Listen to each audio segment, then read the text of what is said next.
બધાને રામ રામ. આપ સૌનું સ્વાગત છે વ્લોગમાં. આપણે આજના વ્લોગની શરૂઆત કરી રહ્યા છીએ. આપણે જઈ રહ્યા છીએ હાલ શામળાજી. છેલ્લા 1 મહિનામાં જેટલું દારૂ પકડાયો છે એ આગલા સાથે સમાચાર કરવાના છે. તો શામળાજી પહોંચી રહ્યા છીએ. બીજું એ કે આજે સાકરિયા મંદિર ખાતે જે વીરભંજન દાદાનું મંદિર છે સુતરામ મંદિર, ત્યાં જગદીશ દાદા આવવાના છે રાત્રિ દરમિયાન. એટલે આપણે એ પણ તમને વ્લોગમાં બતાવીશું કેવો માહોલ હોય છે.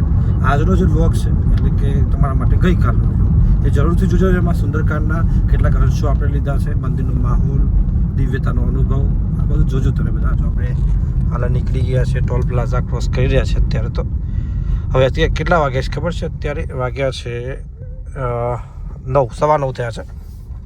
હા, 9:13. હવે આપણે અહીંથી બોર્ડર પહોંચીશું મોડાસાથી શામળાજી, પછી પાછા આવીશું સાકરિયા અને કવરેજ કરીશું. જુઓ મિત્રો, આપણે પહોંચ્યા છીએ શામળાજી રતનપુર. બોર્ડર કે ગુજરાત રાજસ્થાનની બોર્ડર છે. ત્યાં કવરેજ કરવા માટે આવવું પડ્યું છે. સ્થાનિક સ્વરાજની ચૂંટણીઓ છે એટલે પોલીસનો કેવો બંદોબસ્ત છે એ બતાવી રહ્યા છે. હાલ આપણે જોઈ શકો, આપણે બેઠા છીએ અહીંયા અને સામે પોલીસ આ જે ટ્રક છે, ગાડી છે એની તપાસ કરી રહી છે. આપણે આ કવરેજ કરવા માટે પહોંચ્યા છીએ. જો રાજસ્થાનથી ગાડીઓ આવી રહી છે અને આ જો કેવા શાંતિથી સુઈ રહ્યા છે ઠંડકમાં. જો ભાઈ આ બોર્ડર પર બેઠા છીએ ને, સમાચાર કરતા કરતા એમ કેવું ખાવા બનાવીને જો લસણ ફોલાઈ ગયું છે, ઘીસોડો આવી ગયો છે. બોર્ડર ઉપર જો સબ્જી બનાવી પડે છે.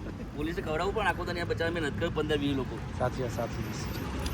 જો મિત્રો, આપણે શામળાજી ગયા હતા અને ત્યારબાદ ઘરે આવી ગયા હતા પાછા, અને એ લોકલમાંથી કામ પતાવ્યા થોડા, અને પછી આપણે અત્યારે હાલ જઈ રહ્યા છીએ સાકરિયા મંદિરે કે જ્યાં જિગ્નેશ દાદાનો ભવ્ય કાર્યક્રમ છે. આતશબાજી પણ છે સાકરિયા મંદિર ખાતે, જીર્ણોદ્ધાર કાર્યક્રમ છે ત્યાં.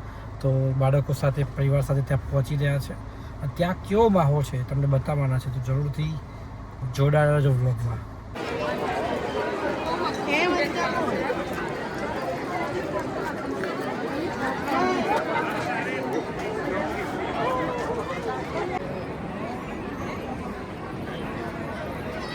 જો આ છોટે ઉસ્તાદનો સાઉન્ડ સિસ્ટમ સેટ થઈ ગયું છે આતશબાજી કરવા માટે. આપણે મંદિર ખાતે પહોંચી ગયા છે, સરસ દર્શન કરી લીધા. અહીંયા બહુ જ જબરજસ્ત માહોલ છે.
નાની 10-15 વર્ષની એક દીકરી આવી. રાજાને થયું કે આને મારી પાસે કંઈક જોતું હશે એટલે માગવા આવે છે. રાજા આતુર થયો પૂછવા માટે કે હું તને શું આપું, તારે શું જોઈએ છે, તને કઈ મળ્યું નહીં? એવું પૂછવા જાય ત્યારે દીકરી આવીને કંઈ બોલ્યા વગર એનો હાથ રાજાના માથા પર મૂકી દો. રાજાએ કહ્યું તું કે જેના ઉપર હાથ મૂકો એ તમારું. હવે દીકરીએ રાજાના જ માથા ઉપર હાથ મૂક્યો એટલે રાજા કોનો થયો? એ દીકરીનો થયો. અને રાજા દીકરીનો થાય એટલે રાજાની જેટલી પણ વસ્તુ છે બધી આપોઆપ એ દીકરીની થઈ જાય. એમ આપણું સમર્પણ ભાવ પરમાત્માને થઈ જાય એ આપણી ભક્તિની પહેલી પરાકાષ્ઠા છે. એ બેમાં બહુ મોટો તફાવત શાસ્ત્રોના સિદ્ધાંત અને દ્રષ્ટાંત સાથે આ વાત તમને ખાલી સમજાવી દઉં. નમ્રતા હનુમાનજીમાં છે. આપણને શીખડાવે છે કે માણસ નમ્ર બની જાય. જો વળતા આવડે તો તમે તૂટો નહીં, પણ ઘણા ઘણા હુકલ લાકડા જેવા હોય, તૂટી જાય પણ એ નમે નહીં. ઘણા ઘણા લોકો મકોડા જેવા હોય, પકડે પછી મૂકે નહીં. તમે જોજો મકોડાનો સ્વભાવ છે, એક વખત આમ પકડી લે ને પછી તમે એને છોડાવવા માટે ગમે તેમ કરો, એના પકડીને ખેંચો તો એ અડધો તૂટી જાય પણ મૂકે નહીં. એમ આપણામાં ઘણા હજી મકોડા જેવા છીએ, પકડ્યું પછી મૂકીએ નહીં કોઈ રીતે. ક્યારેક ક્યારેક છોડી દેવામાં મજા છે, પકડી રાખો મજા નથી બહુ. નમી જવામાં મજા છે. અને જે સંસારમાં નમે છે એ જ આખો ભરાઈ જાય છે.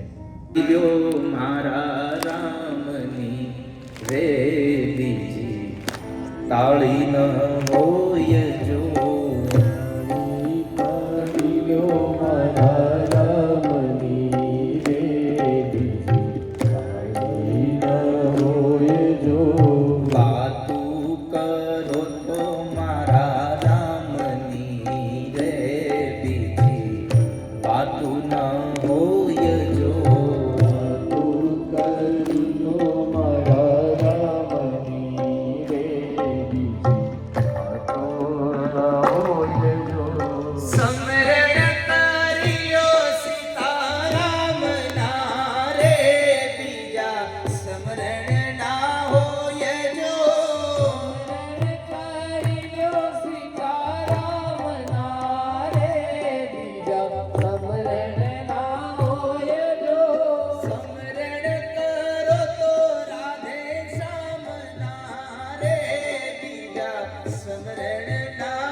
મને માયા લગાડી રે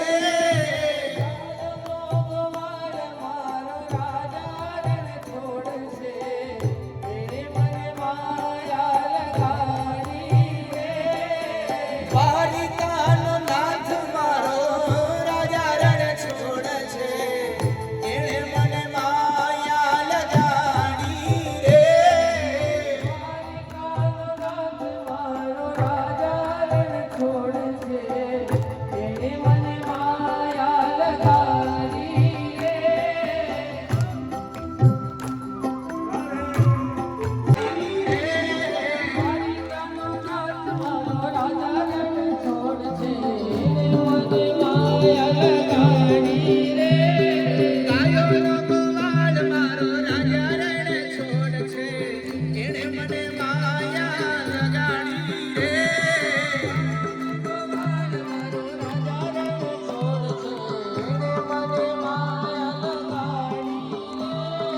દ્વારિકાનો નાથ મારો રાજા રણ છોડ છે એને મને માયા લગાડી રે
મિત્રો જો આપને સરસ મજાનો વ્લોગ પસંદ આવ્યો હોય જિગ્નેશ દાદાના જે ભજનોથી એમના સત્સંગથી એટલી મજા આવી ગઈ એમને સરસ કીધું કે આમ મનની શાંતિ મળે એવો માહોલ થઈ ગયો હતો આપણે જઈ રહ્યા છે ઘરે વાગી ગયા છે 12:39 વ્લોગ અહીં પૂરો કરીએ છીએ આપને જો વ્લોગ પસંદ આવતા હોય જરૂરથી તો લાઈક કરજો સબસ્ક્રાઈબ ન કરો સબસ્ક્રાઈબ કરજો આપ સૌનો ખૂબ ખૂબ આભાર વ્લોગ જોવા માટે આપ સૌને રામ રામ જય માતાજી